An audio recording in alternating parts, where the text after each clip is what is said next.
Kalau air dah naik tu, barang habis rosak lah. Okay, pokok tu tinggi berapa? 4 kaki. 4 kaki. Tu paling tinggi. Biasanya air berapa tinggi ya? Ini kalau tengok berapa lama jam turun hujan lah. Kalau dalam 2 jam ke 3 jam, mau paras lutut lah. Oh, kat sini? Ni paras ni.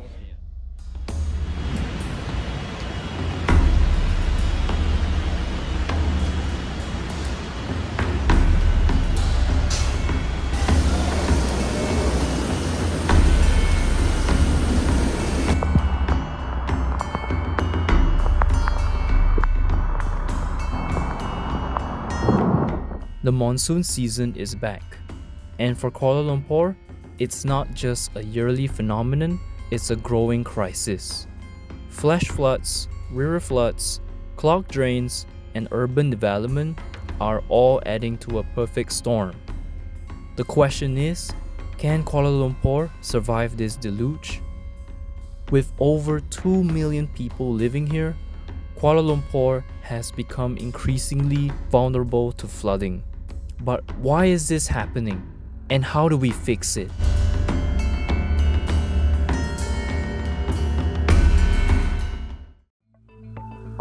Welcome to this special two-part series where we explore why Kuala Lumpur keeps flooding and what must change.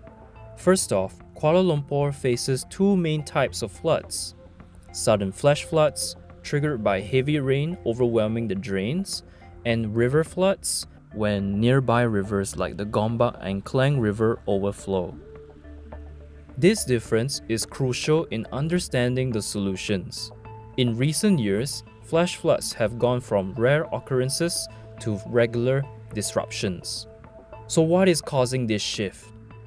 Climate change is already locked in. In the IPCC report, it says that extreme weather will be on the rise. Because when you have a hot atmosphere, you can take more water vapor inside it. And water vapor is the main fuel for thunderstorm or hurricane. So when you have lots of water in the atmosphere, you tend to also promote stronger thunderstorm, stronger hurricane. So you get more water falling in a very short period of time. What could have been once in a 100-year kind of event is now happening every 30 years or 20 years. And then I think a question of time, it will become a yearly event. Kucai lama sudah tenggelam, sudah banjiro.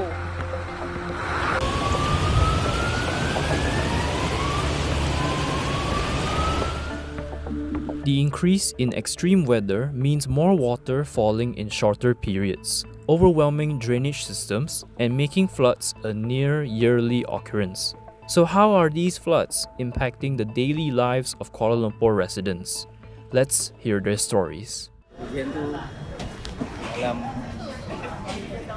2,000, 3,000 macam tu lah Sehari. macam tu lah, lebih kurang macam tu lah. Bila kami tak boleh nak berniaga lah kan. Kena bersih dulu sebab ada sampah, ada lumpur. Masa kena banjir, kita orang shut down all the electric first sebab takut kena shock. Sebab kita banyak wire juga kat sini. Kerugian tu saya tak pasti, tapi ada lah. Contoh macam kita punya chiller ni apa semua ni tenggelam ni semua ni. Tenggelam ah? Air sampai sini. Oh, apa yang tenggelam ah? Peti ais. Peti ais ah. Peti ais tu bawah dari kabinet. Cuma kita susah nak pergi beli barang ke apa. Kena tunggu sampai hujan tu berhenti, baru kita akan bertolak. So memang tak boleh travel kalau hujan lebat. But it's not just climate change. Kuala Lumpur's rapid development has also made things worse. As the weather intensifies, can the capital city Kuala Lumpur be safeguarded from flooding anytime soon?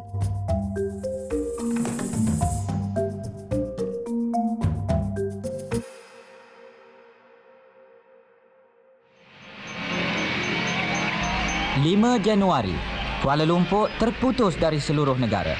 Air bah naik di ibu kota dan sekitarnya. Beribu-ribu kehilangan rumah tangga. Ujar seorang tua, "Aku lahir di Kuala Lumpur, tapi belum pernah terlihat keadaan begini."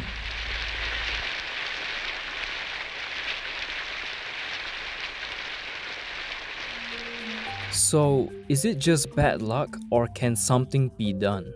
According to experts, Kuala Lumpur's drainage system is overwhelmed by poor planning and urban development, which has replaced natural water absorbing land with concrete and high-rises. Because in the old days, what the British did, they built huge monsoon drain. And this huge monsoon drain, of course, takes up space, which is very prime in Kuala Lumpur. Quite a number of these drains, as the road is widened, they just make what you call culvert for you for the water to go into the drain, but the drain is now covered, either to make it walkway, and that is not an efficient drain system. The drains were designed, developed, and built at a time when you had single-story houses or double-story houses. Now you've got a 60-story condominium. Guess what? A hell of a lot more water is coming on those drains, and the ability of those, the infrastructure, the carrying capacity is reached. So when you see a lot of new developments in all over KL, a lot of times you will find they never actually redevelop the infrastructure surrounding the developments until there's a flood. However, it's not just rainwater. Rubbish and debris play a massive role in clogging up these drainage systems. And it's a problem that keeps coming back year after year. Sebab kita dekat bawah dasar jalan sini semua, bawah ni kan, jalan raya semua kan ada longkang yang banyak sampah macam tu ada.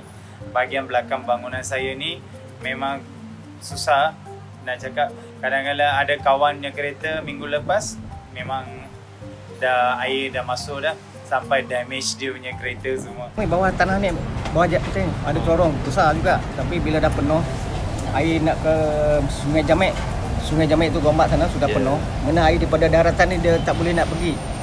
Dia tunggu surut dulu, baru dia boleh surut. Mana air terbasa.